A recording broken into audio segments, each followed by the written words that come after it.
ہماری شادی کو 3 دن ہو چکے تھے، لیکن ابھی تک ہماری ملاقات نہیں ہوئی تھی۔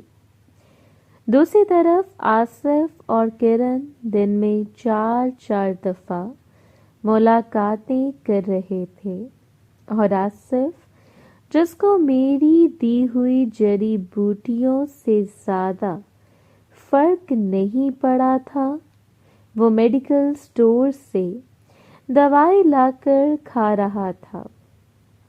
میں نے ٹائم دیکھا تو ابھی 11 بجنے میں 20 منٹ رہتے تھے، اور ابھی میں ریحانہ کے پاس بھی نہیں جا سکتا تھا، لیکن مجھ سے اب برداشت نہیں ہو رہا تھا، اس لیے میں جلدی سے اٹھا اور اپنے کمرے کا دروازہ کھول کر باہر سے کنڈی لگائی اور ریحانہ کے کمرے کی طرف جانے لگا تو اچانک مجھے خیال آیا کہ اگر آصف یا کسی اور نے کنڈی کھول کر اندر مونا سے ملاقات کر لی تو میرا کیا بنے گا۔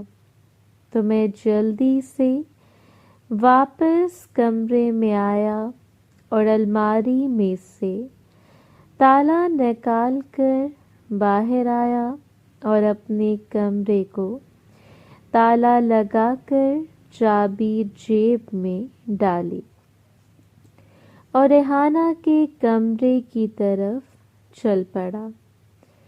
میں نے اپنا دھیان ارد گرد بھی رکھا ہوا تھا، لیکن ابھی کوئی ہلچل نہیں تھی، تو میں ریحانہ کے کمرے کے سامنے جا کر کھڑا ہوا اور ارد گرد دیکھا تو کوئی نہیں تھا، اور پھر ریحانہ کے کمرے کے دروازے کو دھکا لگایا تو دروازہ بند تھا۔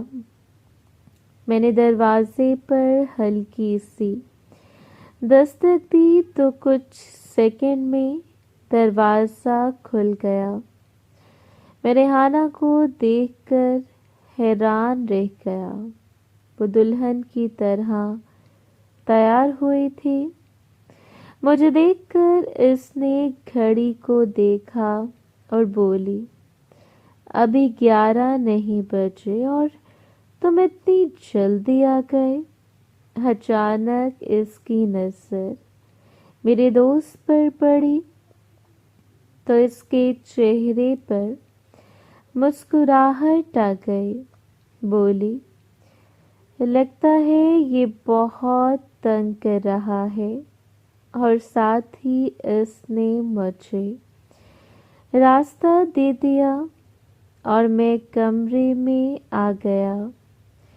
ریحانہ نے کمرے کا دروازہ بند کیا اور کنڈی لگا دی اور بولی، تم بیٹھو، میں تیار ہو جاؤں۔ میں صوفے پر جا کر بیٹھ گیا اور ریحانہ شیشے کے سامنے کھڑی ہو کر تیار ہونے لگی اور بولی، لگتا ہے آج پھر تم مونا سے ملاقات کرنے کی بھرپور کوشش کر کے آئے ہو، اور ہمیشہ کی طرح تمہاری ملاقات مونا سے نہیں ہوئی۔ میں نے کہا، پتہ نہیں میرے ساتھ ایسا کیوں ہو رہا ہے۔ میں نے اپنے دل میں کتنے ارمان سجائے تھے، لیکن لگتا ہے میرے سارے ارمان ٹوٹ جائیں گے۔ ٹوٹ کیا جائیں گے، بلکہ ٹوٹ گئے۔ ریحانہ مسکرا کر بولی، تمہاری دوسری بیوی آج تمہارے سارے ارمان پورے کر دے گی۔ جیسے ہی ریحانہ نے دوسری بیوی کہا تو میں نے دل میں سوچا، یہ اب میری پکی مرید ہو گئے ہیں۔ میرا دل کیا کہ میں اٹھ کر ریحانہ کے پاس جاؤں اور اسے اپنے ساتھ لگا لوں، لیکن پھر میں یہ سوچ کر نہیں اٹھا کہ ریحانہ کو ابھی پورا تیار ہو لینے دوں۔ ریحانہ بولی، جب سے تم آئے ہو پھونا کی آواز نہیں آئی۔ میں نے کہا، بڑی مشکل سے اس کی آواز روکتا ہوں۔ آج تو اس نے زور سے چیخ بھی ماری تھی، لیکن حویلی کے کمروں سے آواز باہر کم آتی ہے۔ ریحانہ بولی، یہ تو ہے۔ میں نے کہا، آج میں نے پری سے ملاقات کرنے کی کوشش کی تھی اور ابھی تھوڑی سی ہی ملاقات ہوئی تھی کہ اس نے زاروں قطار رونا شروع کر دیا۔ تو ریحانہ مسکراتی ہوئی بولی، اب تمہارا دوست ہی ایسا ہے کہ اسے دیکھ کر تمہاری پہلی بیوی کیا دوسری بیوی گھبرا جاتے ہیں۔ وہ تو ابھی بیچاری 16 سال کی ہے، اسے کچھ وقت دو، سب ٹھیک ہو جائے گا۔ میں نے کہا، اس وقت تک میں کیا کروں گا؟ تو ریحانہ مسکرا کر بولی، اس وقت تک تمہاری دوسری بیوی تمہارے کام آئے گی۔ یہ بات سن کر میرے چہرے پر مسکراہٹ آ گئی۔ میں نے کہا، جب میری مونا سے ملاقات ہو جائے گی تو کیا پھر بھی میری دوسری بیوی مجھ سے ملاقات کرے گی؟ تو ریحانہ بولی، یہ بھی کوئی پوچھنے والی بات ہے؟ بیوی تو بیوی ہوتی ہے، وہ جب چاہے اپنے شوہر سے ملاقات کر سکتی ہے۔ اور یہ بات کر کے ریحانہ نے اپنا منہ میری طرف کیا تو میں اسے دیکھتا رہ گیا۔ جب میں آیا تھا تو اس نے لپسٹک نہیں لگائی تھی، لیکن اب اس نے لال رنگ کی لپسٹک لگائی ہوئی تھی اور آنکھوں میں کاجل بھی لگایا ہوا تھا، جس سے اس کی آنکھیں کسی ہرنی کی آنکھیں لگ رہی تھیں۔ تو میں اٹھ کر اس کے پاس جانے لگا تو اس نے مجھے ایک بار پھر روک دیا اور خود بیڈ پر جا کر بیٹھ گئی۔ تو میں بھی جا کر بیڈ پر بیٹھ گیا۔ تو ریحانہ نے اپنا گھونگھٹ نیچے کر لیا۔ میں نے اس کا گھونگھٹ اٹھایا تو ریحانہ نے شرم کے مارے اپنی پلکیں نیچے کر لیں۔ میں نے کہا، جانتی ہو تم آج بہت خوبصورت لگ رہے ہو۔ میرا دل کرا ہے اور یہ بات کر کے میں چپ ہو گیا۔ تو ریحانہ بولی، آپ کا کیا دل کر رہا ہے؟ میں نے کہا، یہی کہ تمہیں بے حد پیار کروں۔ تو ریحانہ بولی، آپ کو روکا کس نے ہے؟ اور میں آگے بڑھنے لگا تو اس نے کہا کہ یہ دودھ پڑا ہے، پہلے یہ پی لیں۔ میں نے کہا، اس کی کیا ضرورت تھی؟ ریحانہ نے دودھ اٹھا کر مجھے دیا تو میں نے کچھ ہی سیکنڈ میں سارا دودھ ختم کر دیا اور گلاس سائڈ پر رکھ دیا، اور اپنے ہاتھوں سے میں نے ریحانہ کا چہرہ اوپر کیا تو وہ میری آنکھوں میں دیکھنے لگی۔ میں نے کہا، واقعی تم دنیا کی سب سے خوبصورت لڑکی ہو۔ میری بات سنتے ہی اس کے چہرے پر مسکراہٹ آ گئی۔ اس کے ساتھ ہی میں نے اس کے ماتھے پر بوسہ دیا اور ریحانہ کو اپنے ساتھ لگا لیا اور اس کے ساتھ باتیں کرنے لگا، اور وہ بھی میری باتوں کا جواب دینے لگی۔ ہم دونوں پرسکون ہو کر باتیں کر رہے تھے اور ریحانہ بھی پرسکون ہو کر میری باتوں کا جواب دے رہی تھی۔ ہم کافی دیر تک ایک دوسرے سے باتیں کرتے رہے۔ اس کے بعد میں دکانوں پر آ گیا، کبھی ایک دکان پر جاتا اور کبھی دوسری دکان پر جاتا۔ ریحانہ بھی اب میری دکانوں سے باتوں کو انجوائے کر رہی تھی، اور پھر میں اس کی سہیلی شہزادی کے پاس چلا گیا۔ جیسے ہی میں نے شہزادی سے باتیں کرنا شروع کی تو ریحانہ نے اپنے ہاتھ میرے سر پر رکھ لیے اور میرے بالوں میں انگلیاں پھیرتے ہوئے میری باتوں کا جواب دینے لگی۔ میرا دل کر رہا تھا کہ میں ریحانہ سے سیدھی ملاقات کروں، لیکن وہ میرے لیے تیار ہوئی تھی۔ اب میں اس کی تیاری پر پانی نہیں پھیرنا چاہتا تھا، اس لیے میں اس سے باتیں کر رہا تھا۔ شہزادی سے باتیں کرتے کرتے جیسے ہی ریحانہ کی ملاقات کا وقت ختم ہونے لگا تو میں نے شہزادی سے باتیں کرنا چھوڑ دی اور پری سے باتیں کرنا شروع کر دیں۔ ریحانہ نے مجھے شہزادی کی طرف کھینچا۔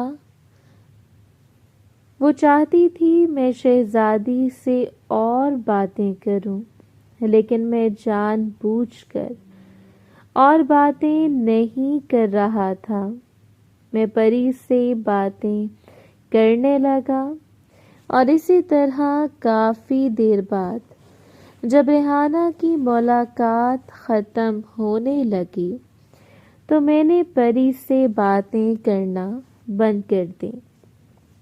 اس سے پہلے کہ ریحانہ میرے دوست سے باتیں کرتی، میں نے 10,000 کلومیٹر فی گھنٹے کی رفتار سے شہزادی سے باتیں کرنا شروع کر دیں۔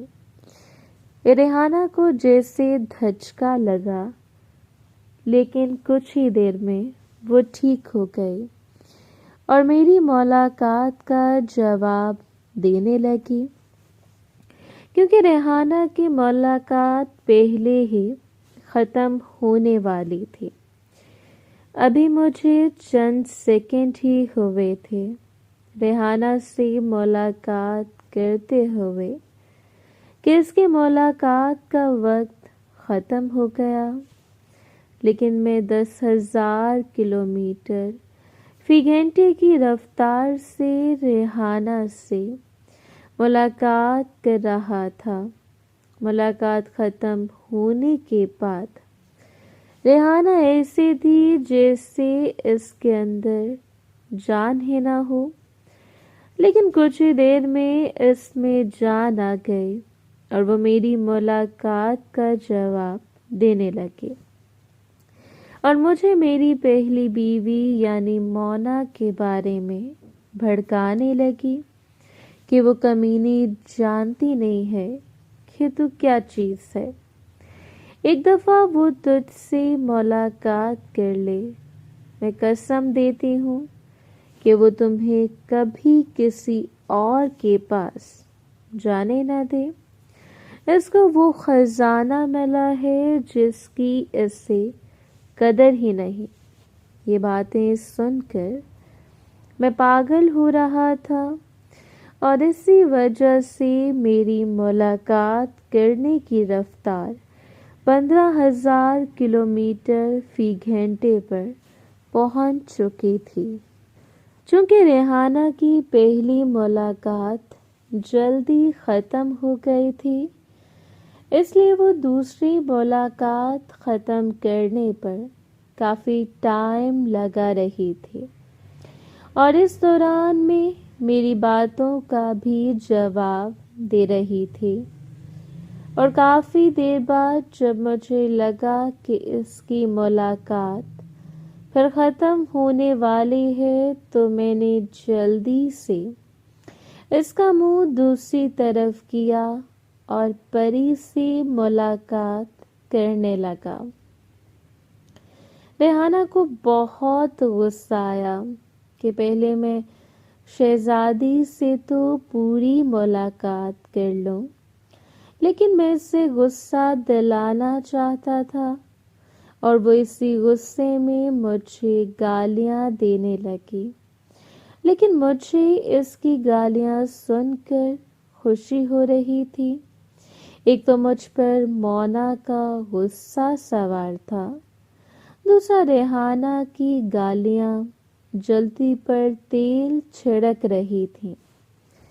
اب میری ملاقات کرنے کی رفتار 18,000 کلومیٹر فی گھنٹے پر پہنچ چکی تھی۔ باہر سردی والا موسم تھا، لیکن مجھے بہت پسینہ آ رہا تھا۔ اب میں دھجیاں اڑا رہا تھا، اور پھر مجھے ایسا محسوس ہوا جیسے کسی نے میرے دوست کو دبانا شروع کر دیا ہو۔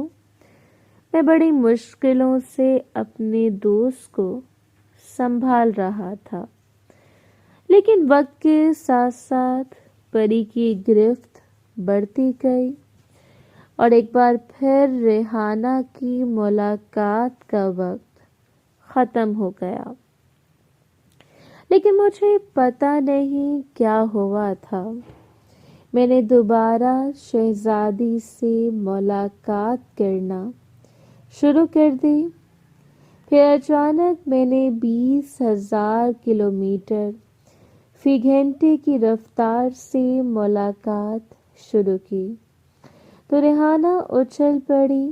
مجھے اب کسی کی پرواہ نہیں تھی، میں اپنے خیالوں میں گم دھجیاں اڑا رہا تھا، اور پھر پتہ نہیں کب میری ملاقات کا وقت ختم ہو گیا اور میں ادھر ہی گر گیا۔ مجھے وقت کا ہوش بھی نہیں رہا، اور پتہ نہیں کب مجھے نیند آ گئی اور میں ریحانہ کے کمرے میں سو گیا۔